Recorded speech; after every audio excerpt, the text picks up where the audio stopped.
Kita beralih ke sorotan lainnya, Saudara. Menteri Kesehatan Budi Gunadi Sadikin membantah pemerintah akan menghapus kelas 1, 2, dan 3 dalam program BPJS Kesehatan. Menkes menyebut aturan jaminan kesehatan yang baru mengatur penyederhanaan standar kelas layanan BPJS Kesehatan.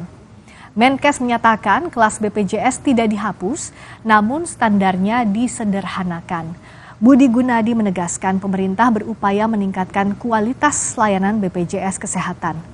Nantinya pengguna BPJS kelas 3 akan naik ke kelas 2 dan kelas 1, sehingga diharapkan layanan kepada masyarakat akan lebih baik.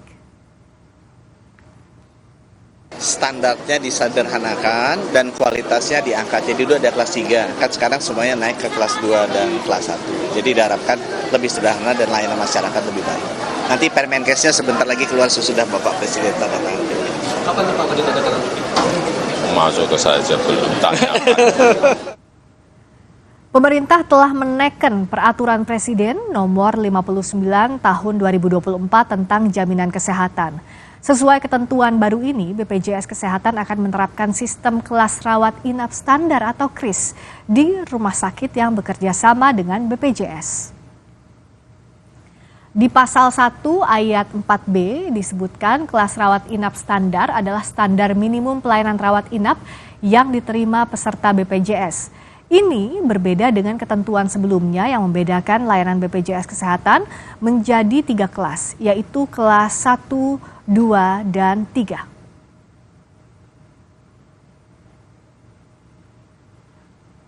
Lalu apa saja fasilitas kelas rawat inap standar BPJS Kesehatan? Di pasal 46 dijelaskan fasilitas KRIS, antara lain komponen bangunan tidak boleh memiliki tingkat porositas tinggi atau jadi struktur bangunan seperti dinding harus tidak berpori atau padat. Lalu ada pengaturan ventilasi udara, suhu udara, dan pencahayaan ruangan.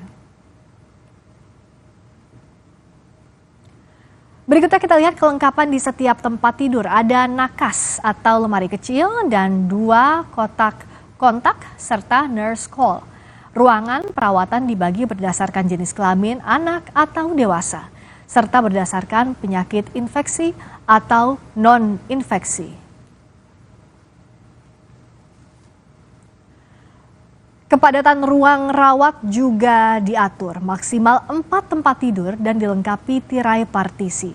Ada fasilitas kamar mandi dalam ruangan inap dan memenuhi standar aksesibilitas.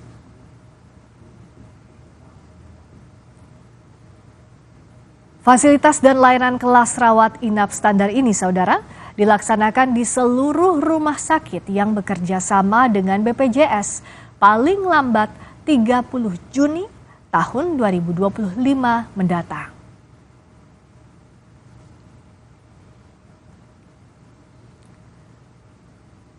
Sistem KRIS ditargetkan akan diterapkan di rumah sakit paling lambat 30 Juni 2025 mendatang. Sementara penerapan iuran, manfaat, dan tarif atau penetapannya akan diputuskan paling lambat 1 Juli 2025 mendatang.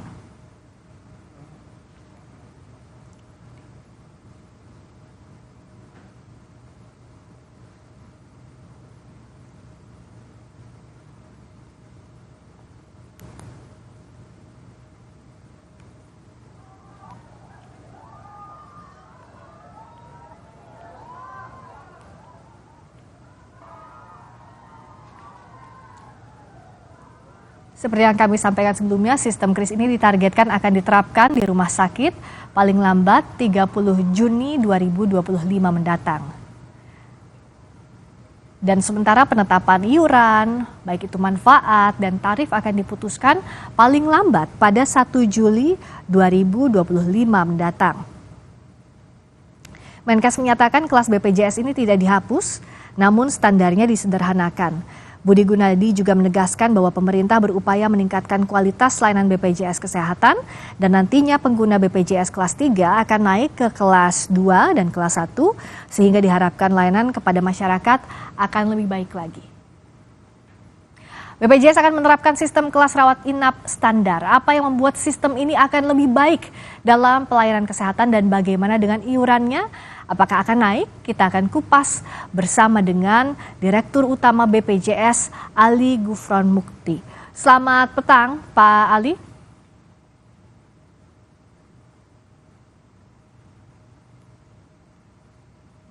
Kami masih coba untuk menghubungi Direktur Utama BPJS Ali Gufron Mukti. Selamat petang, Pak Ali. Pak Ali bisa mendengar suara saya dengan Friska di sini?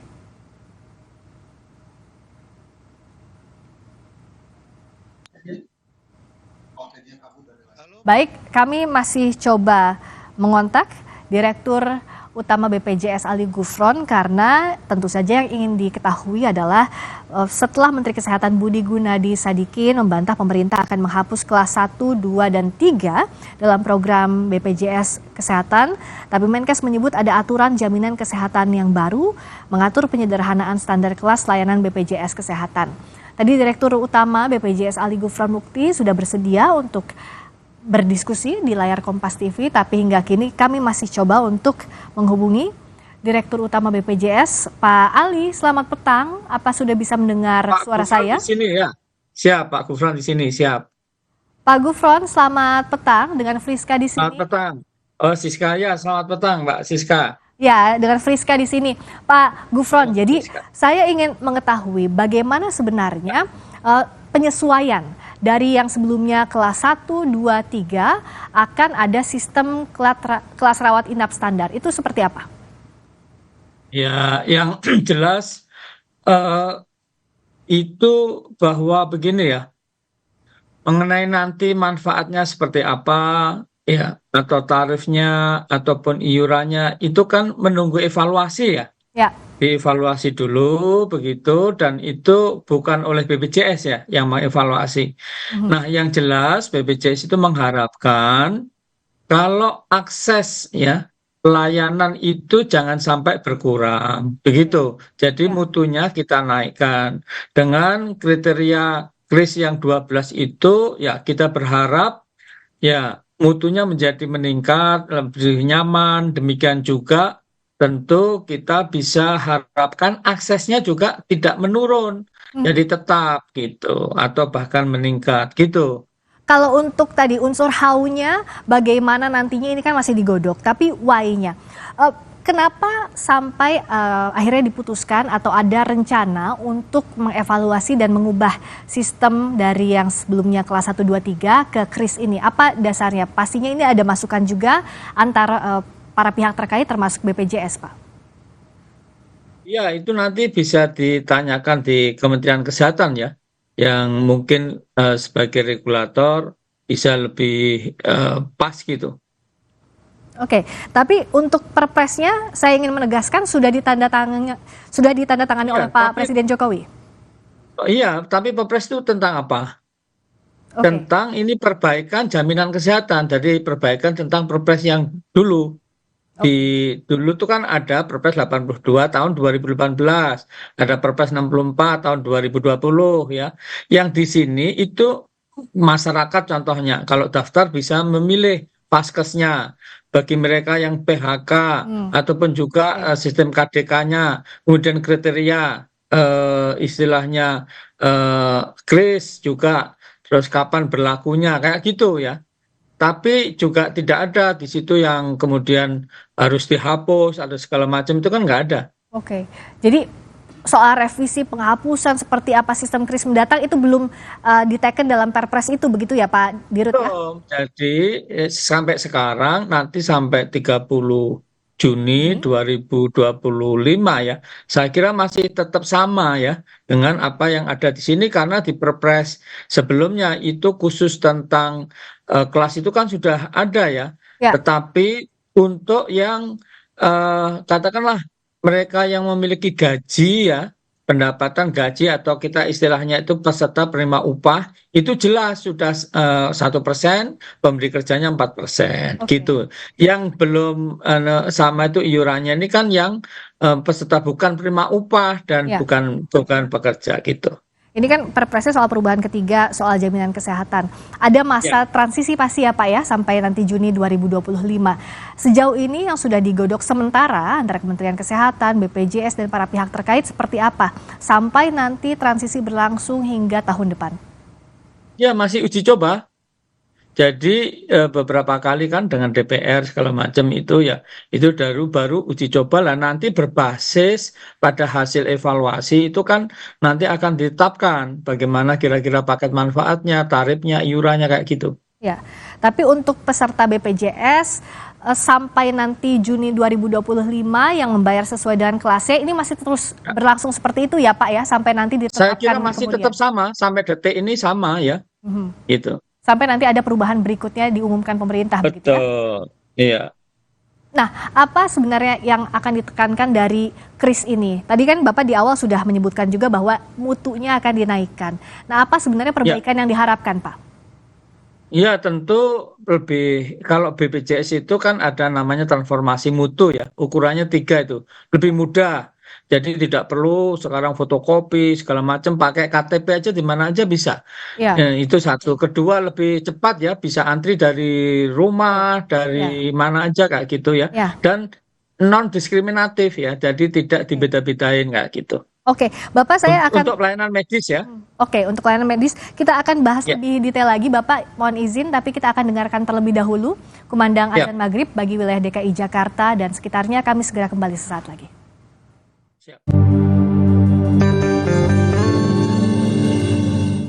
Jalankan di wilayah DKI Jakarta dan sekitarnya. Kami masih membahas seputar perubahan BPJS bersama dengan Direktur Utama BPJS Ali Gufron Mukti. Pak Gufron, kan tadi dalam hal transformasi ini ada beberapa hal yang jadi perhatian. Tadi Pak Gufron menyebutkan salah satunya kita mulai dulu dari transformasi upgrade pelayanan. Nah, apa yang diharapkan dengan perubahan pelayanan lebih baik itu seperti apa misalnya komponennya?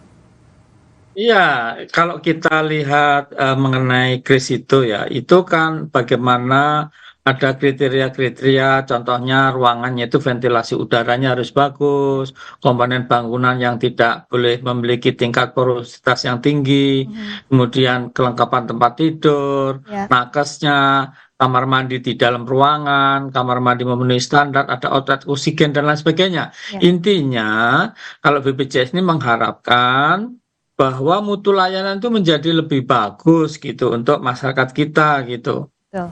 Nah, untuk mutu layanan tentu ini juga yang diharapkan saya dan juga para peserta BPJS lainnya tentu berharap hal yang sama. Dan pertanyaan yang banyak muncul, izinkan saya juga menanyakan ini karena saat ada pengumuman ini, pertanyaan dari masyarakat misalnya bagaimana dengan benefit yang selama ini sudah dirasakan? Kan sekarang ada kelas 1, 2, 3. Untuk yang kelas 1 itu seperti apa nantinya perubahannya setelah KRIS? Sementara kan kalau untuk yang kelas 3 diharapkan upgrade juga fasilitasnya. Bagaimana ini? Yang jelas kalau kelas 1 ya itu sekarang ini ya boleh itu diatur di dalam perpres yang baru ini, baru tanda tangan itu untuk naik ya. Dia ke VIP boleh ya, bahkan rawat jalannya itu ke kelas eksekutif gitu boleh kayak gitu ya.